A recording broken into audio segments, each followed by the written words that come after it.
I think so. Not everyone would agree with that, but it doesn't feel that dissimilar to the way we look at writing music now. It's interesting that you can maintain that consistency over that period of time. Well, yeah, life should be growth, really. Change is a bit of a misnomer in that way, because you don't want to alter the person you were. I often think as a musician of myself at 16 or 17, what would I think was the right thing to do when I was a 17-year-old drummer?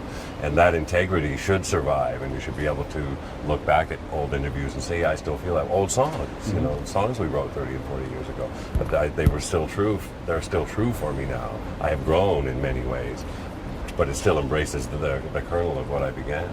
You know, when you think of that old scene where you were sitting around the kitchen table trying to convince your family that you didn't really want to go to college because you had this music thing going, and you thought you wanted to make that a success. Are you glad that you chose that path? No, I wish I was a dentist. I do too. You would have made a good dentist. Yeah, I would have done my own teeth. A handsome one at that. Yes, thank you.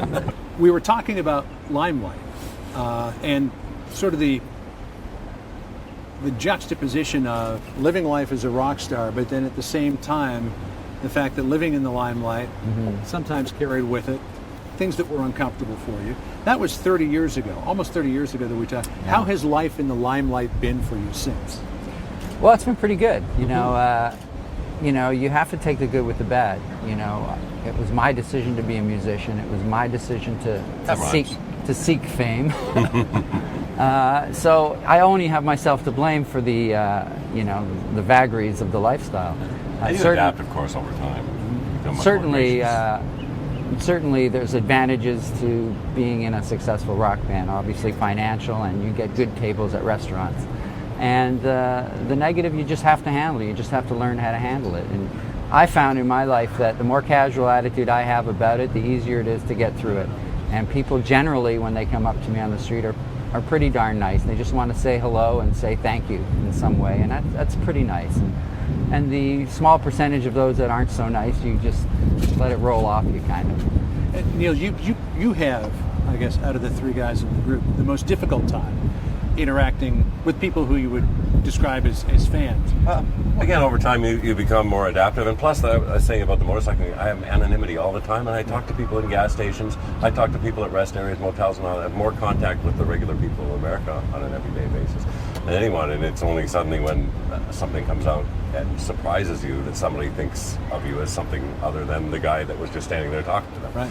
That's a convoluted way to express the change that comes over people sometimes. But yeah, like I said, you just become gracious enough to try to be comfortable with it so that you feel as good about it as possible, because it doesn't feel good to have an unpleasant encounter with another human being under any circumstance. Right. You're not going to feel good after. But you have said that you actually almost feel a little bit embarrassed when meeting people who you don't know. That's a simple response. Yeah, if you're a shy, introverted person, then you just get embarrassed when someone makes a fuss. Some people don't make a fuss. Like Eddie said, they just come up and shake your hand, and that's a comfortable situation all around. But too much fuss, I just get embarrassed. There's that great lyric line in Limelight, I don't believe a stranger is a long-awaited friend. So many other people have quoted that back to me, authors and actors who have found celebrity, and other musicians too, of what they came to understand that line to mean. So do you get a sense that you enjoy a certain degree of anonymity? There's a great scene in the documentary where you're back at the deli, the diner where you used to hang out as kids, and the waitress is fawning over Geddy asking for autographs, and you're sitting right there. She doesn't even know who you are. Well, I did get out of her way. So. Yeah, he's really good as my bodyguard. Yeah, and quite often we'll do that. People will come up to Geddy, and I'll step in the way and say, Mr. Lee's busy right now, you got to leave him alone. They never recognize me. But how is it that you can be as popular as you are, sell the number of albums that you have, as CDs, sell out venues, and still maintain some degree of anonymity? I don't know, we're lucky. Yeah. You know, we're not really, a face band, we're not a pop band. I think that's our following has largely been it's kind of underground from the pop mainstream. And our fans know who we are, but really other people don't. Yeah.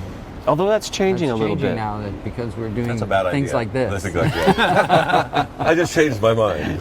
So 2011, the new CD will be out, Clockwork Angels. It's what, 21 in terms of studio albums?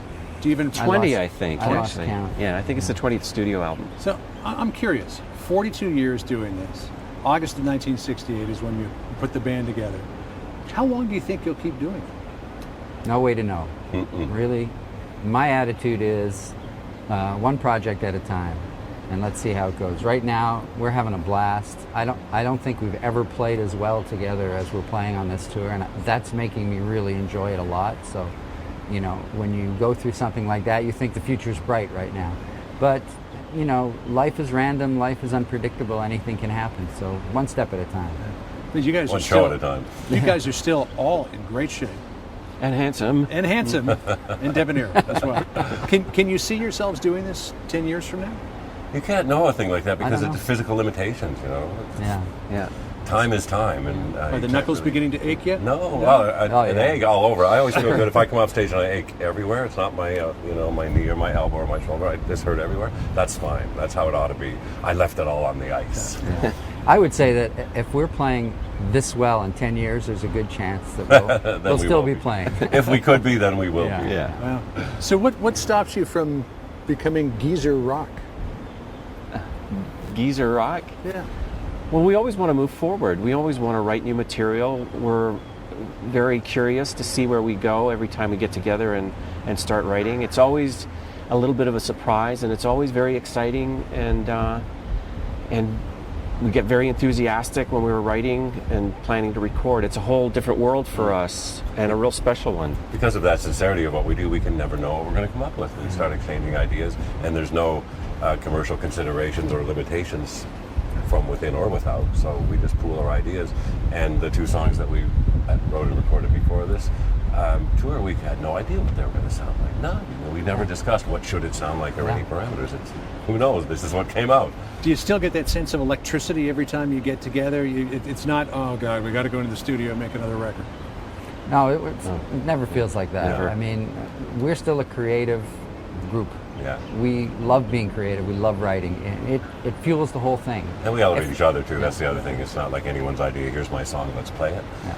Everyone collaborates so genuinely that everyone has a sense of satisfaction about it. But I think if we didn't have that creative thing still, then we wouldn't be so excited about continuing. We'd be tired then. I think we need to feel creative. We need to keep writing.